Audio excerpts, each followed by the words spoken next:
My brother made a post falsely accusing me of abusing him and our parents. I found something he wrote back in January 2021 when my parents kicked me and my partner out during the height of COVID, before vaccines were available to me. I want to discuss this because it shows how siblings can deceive themselves and others about the scapegoat in the family. I moved back in with my parents in April 2018, long before January 2021, after my boyfriend at the time held me hostage and tried to kill me. This happened after almost a year of severe physical and emotional abuse. We had been dating for about a year and a half. Also, I didn't move in my new boyfriend right away. I started dating my current partner soon after my breakup, and it was a bit chaotic. I talked about it with my therapist, who was initially cautious but eventually supported the relationship because it was healthy. We took things slowly to ensure I was mentally okay.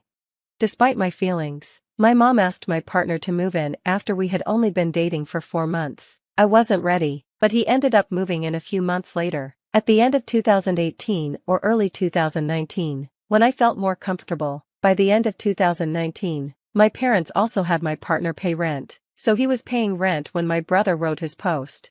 Additionally, we weren't living in a garage. We were in a large studio apartment with a big bedroom and an attached bathroom, the laundry room connected to the house, and you had to go up 3 steps to get to the kitchen. My parents have a separate 3-car garage, so I don't understand why he lied about that. We also weren't doing hard drugs or drinking excessively. During family dinners, my mom liked to share a bottle of wine, but my partner and I didn't get drunk. Sometimes I drank a bit more with my mom, and we both got tipsy, but it wasn't excessive. We didn't stay up all night and sleep all day. I had just transferred to UCLA for the 2020-21 school year and was attending classes remotely in January 2021. I was taking 20 credits, which was the most I had ever taken at once. Most of my classes required me to attend with cameras on, which was tough when my parents cut off the internet. I got a mobile hotspot through a program that UCLA offered during COVID, which helped a lot. Before the lockdowns, my partner worked full-time as a bartender, mostly during the mornings at a hotel bar. I was busy with school, and my partner mostly kept me company while I attended classes. So, my brother is right that we didn't spend a lot of time in the main house with my family. I don't smoke cigarettes, but my partner does. He would step out to the edge of the property, which is in the middle of a field, to smoke and always disposed of his cigarette butts in the bin my parents put out for the garbage truck. Interestingly, my brother used to smoke too, even after quitting. He often asked my partner for cigarettes when he was at our parents' house.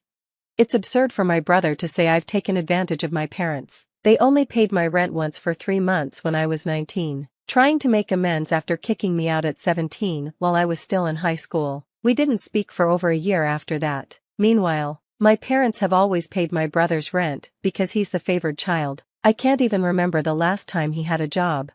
Regarding the manipulative or abusive behavior my brother claims I displayed, I honestly don't recall ever planning dinner with my parents and not showing up. It's possible it happened while I was with my abusive ex, but I don't remember it. I think I canceled brunch once at the last minute, but my parents have canceled on me too. They weren't very reliable about anything in my life. As for my brother saying I screamed at him when I was late for something, I know we argued when I visited him in 2019, but there was no screaming involved. At that time, I was taking remote summer classes. I was also dealing with court issues related to the criminal case against my ex, which was really stressful. My brother wanted me to visit because he said he was feeling depressed and missed me, so I traveled out of state to see him for almost a week. However, he kept coming to the Airbnb where my partner and I were staying hours before our agreed meeting time. I was busy working on school assignments and communicating with the assistant DA about the case. He got mad that I wasn't ready to go out, even though he came over hours early. For example, he would show up at 10 a.m. when we were supposed to meet at 3 p.m. Remember, I had just escaped a very bad breakup where my ex tried to kill me. After escaping, I ended up in the hospital because my ex had smashed my phone with a hammer. I needed to call someone for a ride, and since I didn't have my aunt's number memorized, I called my mom to get it for me. She said she'd call my aunt and not to worry, which annoyed me a bit since I just wanted my aunt's number. My ex had strangled me multiple times, causing me to lose consciousness and suffer a severe concussion, so I didn't remember much from that time. I wasn't trying to fix my relationship with my parents. They were pretty aggressive about me moving back in with them. I didn't expect them to show up because it wasn't the first time they found out about my ex's abuse. The last time they said they would come, they didn't actually show up. After moving back in, I started therapy within 3 weeks and was diagnosed with severe PTSD. Yes, I sometimes had panic attacks, but that was because I had been severely abused for a long time. The DA charged my ex with torture, kidnapping, and several other violent felonies because of what he did to me. During that weekend, I was working hard to improve my mental health and felt I was making great progress. It's really frustrating for my brother to make it seem like I was being abusive or hostile when I needed to step away to manage my panic attacks or flashbacks. My brother and I had been going through a rough patch in our relationship because he was often uncaring and selfish. He never asked me how I was handling the court situation and was just focused on himself. While we were having family dinners most nights, we got into an argument about a social justice issue, which I'll simplify for now. I was telling my brother that no one deserves to be homeless because he was advocating for a family to lose their house. It felt really strange, and I got overwhelmed and needed to walk away. As I left, he made a snide remark saying I didn't care enough about our relationship. My partner got angry on my behalf and told my brother he was being ridiculous as we walked down the stairs to the laundry room. This made my brother very angry, and I later learned that he was likely detoxing after a months-long crack and heroin binge and was only a couple of weeks clean. He then started yelling at my partner for disrespecting him in his house, even though my brother didn't live there anymore and my partner did. My dad was there encouraging the argument while my partner kept telling my brother to calm down and that he didn't want to engage. My brother then called my partner a slur. When my mom walked in and asked what was happening, my partner stepped away as soon as my brother got in his face. My parents had told me I could stay, but my partner had to go, so my brother is wrong about them wanting us both out. My dad didn't like my partner because he helped me see how toxic their behavior was, which made me more confident and independent. My dad hated that. I also have outside confirmation of their toxic behavior. At the start of the COVID lockdowns, my therapist suggested I move out because my parents weren't good for my mental health. This shocked me because I didn't think I had ever told her anything negative about them. I even told my parents they were as good as dead to me, and my dad responded by saying they could actually die from COVID. To which I said I wouldn't care if they did. I stand by that. They have been so abusive to me my whole life. After I left, they put my dog down. She was older but didn't need to be put down, and they wouldn't let me take her. I'll never forgive them for that. It's really messed up because they got a new dog that looks a lot like her and keeps sending me pictures, even though I've been no contact since they kicked us out.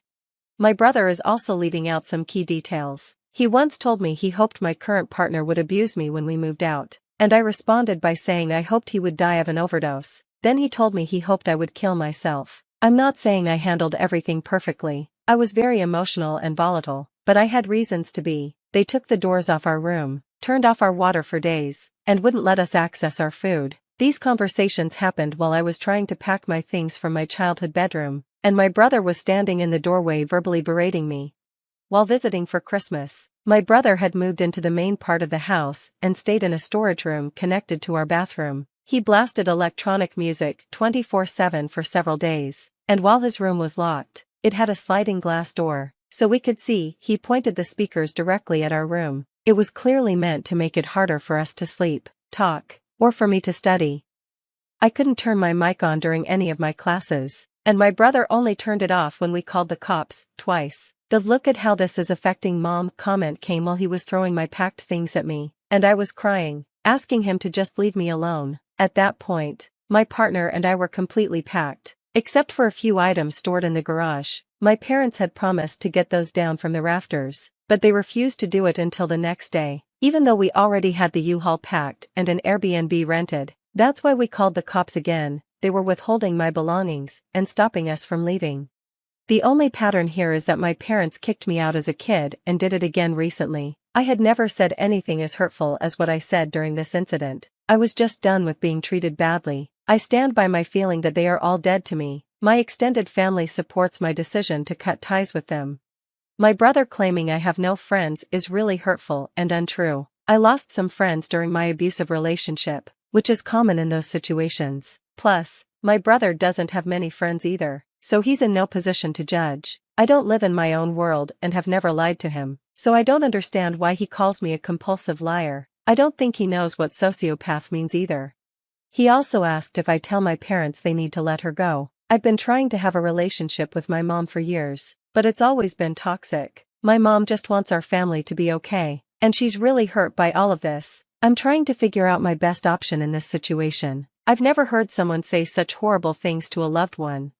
Before all this, I had stopped talking to my brother for about a year because I was hurt by how he treated me. Just 2 weeks before everything happened, he apologized for being selfish and not being there for me during the stuff with my ex. I later found out from my aunt that he probably reached out because his girlfriend of about 4 years broke up with him. In our relationship, he always expected me to be his therapist, which seems to be a pattern.